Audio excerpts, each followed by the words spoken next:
குரு பிரம்மா, குரு விஷ்ணு, குருதேவு மகேஸ்வரா, குரு சாட்சாத் பரபிரம்மம் தஸ்மை ஸ்ரீ குருவே நமக. யூடியூப் நேயர்கள் அனைவருக்கும் அன்பான வணக்கம். 2025ஆம் ஆண்டு விஸ்வாவசு வருடம் சித்திரை மாதம் 28ஆம் நாள் 11/5/2025 அன்று குரு பகவான் ரிஷபராசியிலிருந்து மிதுன ராசிக்கு பயிற்சி அடைய உள்ளார். இது மீன ராசிக்கு எப்படி இருக்க போகிறது என்பதை காண உள்ளோம். மீனராசி அன்பர்களே, இந்த 7.5 சனியிலே அகப்பட்டு கொண்டிருக்கும் உங்களுக்கு இந்த குரு பகவான் பயிற்சி எப்படி இருக்க போகிறதுனால் ஒரு அற்புதமான ஒரு நிலைப்பாட்டை அள்ளி அள்ளி தரப்போகின்ற இடத்துக்கு வருகிறார்.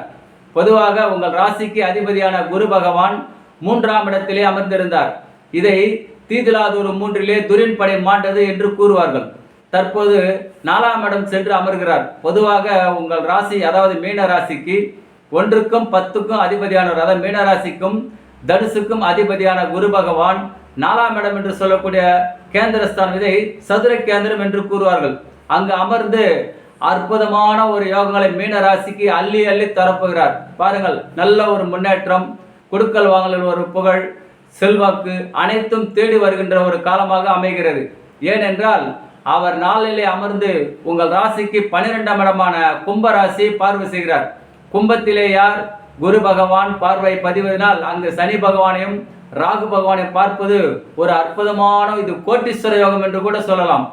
ஏனென்றால் குருவின் பார்வை 12ஆம் இடத்துக்கு கிடைப்பது ஒரு அற்புதமான ஒரு நிலைப்பாடும், உங்கள் ராசிக்கு 10ஆம் இடமான தனுசை பார்ப்பது மற்றொரு அற்புதமான ஒரு யோகமும், உங்கள் ராசிக்கு 8ஆம் இடமான துலாம் ராசியை பார்ப்பது மிக மிக அற்புதமான ஒரு யோகம். இது 6, 8, 12 என்று கூறுவார்கள். அதே போல் உங்கள் ராசிக்கு 12ஆம் இடத்தையும் 10ஆம் இடத்தையும் 8ஆம் இடத்தையும் பார்ப்பதனால் அபரிவிதமான யோகங்களை அள்ளி அள்ளி தருவார் இந்த குரு பகவான் மீன ராசிக்கு.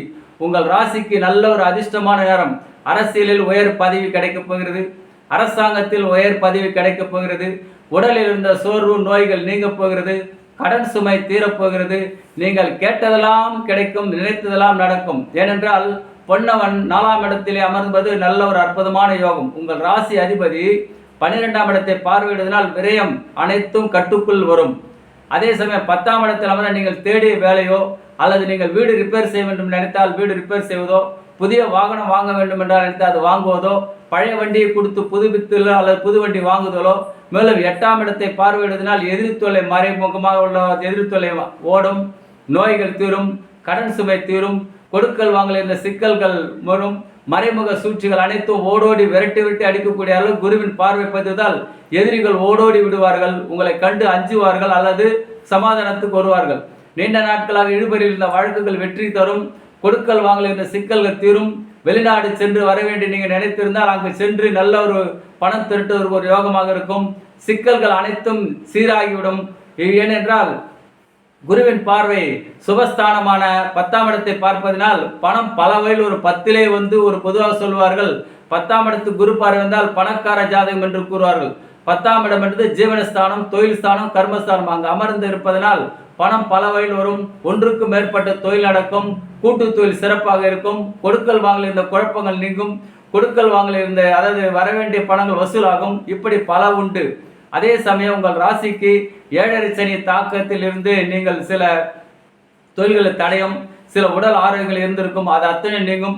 உறவினர்கள் கருத்து வேறுபாடுகள் மறைவு. ஏனென்றால் 7.5 சனி வந்தால் உறவினர் கருத்து வேறுபாடு கொடுக்கும். இப்போது அந்த சனி பகவானை குரு பார்வையிடுவதனால் உறவினர்கள் அனைவரும் பிரிந்த குடும்பம் ஒன்று சேரும், கருத்து வேறுபாடு உள்ள நண்பர்கள் ஒன்று கூடுவார்கள். அரசாங்கத்தில் உங்களுக்கு நல்ல உயர் பதவி கிடைக்க போகிறது, அரசியல் நல்ல ஒரு உத்தியோகம் அமையப் போகிறது. ஐடி துறையில் உள்ளவர்களுக்கும், கலைத்துறையில் உள்ளவர்களுக்கும், வாகனத்துறையில் உள்ளவர்களுக்கும், சட்டத்துறையில் உள்ளவர்களுக்கும், எலக்ட்ரிக்கல் சம்பந்தப்பட்ட துறைகளுக்கும், ஆட்டோ ஓட்டுநர்களுக்கும் மற்றும் கன்ஸ்ட்ரக்ஷன் துறையில் உள்ளவர்களுக்கும் அனைவருக்கும் இது சிறப்பான ஒரு ஆளும். மேலும் பொதுவாக பணம் என்று சொன்னாலே குருதான் தனக்காரகன் என்று கூறுவார்கள். பொன்னவன் என்று சொன்னாலும் தங்கத்துக்கு அதிபதி அவர்தான். தங்க பிசினஸ் பண்றவங்களுக்கும், வட்டி கொடுக்கல் தொழில் உள்ளவர்களுக்கும் இது நல்ல ஒரு அற்புதமான காலம். கமிஷன் கான்ட்ராக்ட் என்னென்றால் புதன் வீட்டில் உட்கார்ந்து இருப்பதால் கமிஷன் கான்ட்ராக்ட் துறையில் நல்ல ஒரு முன்னேற்றமும், கல்வியாளர்களுக்கு நல்ல ஒரு முன்னேற்றமும், நீண்ட நாட்களாக நீங்கள் தீட்டிய திட்டங்கள் அனைத்தும் நடைபெறும். இந்த குருவின் பார்வை 8ஆம் இடத்தில் பதிவதனால் 10ஆம் இடத்தை பார்ப்பதும் 12ஆம் இடத்தை பார்ப்பதும் வீடு கட்டுதல், திருமணம் ஆகுதல், புத்திர சந்தான வகை கிடைத்தல், புதிய வேலை கிடைத்தல், வெளிநாடு சென்று வருதல், உடல் ஆரோக்கியமடைதல், கடன் சுமை தீருதல், பணம் பல வகையில் வருதல், வங்கி பேலன்ஸ் அதிகரிக்கும், நீண்ட நாட்களாக நீங்கள் ஒரு தொழில் ஆரம்பிக்க வேண்டும் என்றால் அது கிடைக்கும், அரசியலில் நல்ல ஒரு உயர் பதவி உங்களுக்கு கிடைக்க போகிறது, வெகுஜன தொடர்பு உங்களை பாராட்டுவார்கள், எந்த ஒரு காரியத்துக்கும் தன்னலம் இல்லாமல் நீங்களாக ஓடி சென்று அவர்களுக்கு உதவி செய்து அடுத்தவர்களுக்கு உதவிகரம் நீட்டுவதில் உங்களை அடித்துக்கொள்ள ஆளே இல்லை என்று கூறுவார்கள். அத்தனை சிறப்பு பெற்ற மீனராசி நேயர்களே, இந்த குரு பகவான் பயிற்சி உங்களுக்கு கோடிக்கணக்கில் சம்பாதித்து கொடுப்பது மட்டுமல்ல, பல தொழில்களை புரிந்து சாதனை படைப்பது மட்டுமல்ல, ஒரு உயர் அரசாங்க பதவியில் அமர்த்த போவதும், அரசியல் கொடிகட்டி பறக்கின்ற ஒரு யோகமும், புத்தம்புது வாகனத்திலே பாணி வரப்போகின்றார்கள். இது நல்ல ஓஹோ என்று அமையக்கூட ஒரு குரு பகவான் பயிற்சி சிறப்பாக முறையில் அமர்கிறது. மீனராசி என்பதிலே உங்களுக்கு அதிர்ஷ்ட மழை உங்கள் காட்டிலே அடியடின்னு அழைக்கப் போகிறது. இந்த யூடியூப் நேயர்களே, இந்த மீனராசிக்கு இந்த குரு பயிற்சி சூப்பர். யூடியூப் நேயர்கள் அனைவருக்கும் நன்றி நன்றி நன்றி.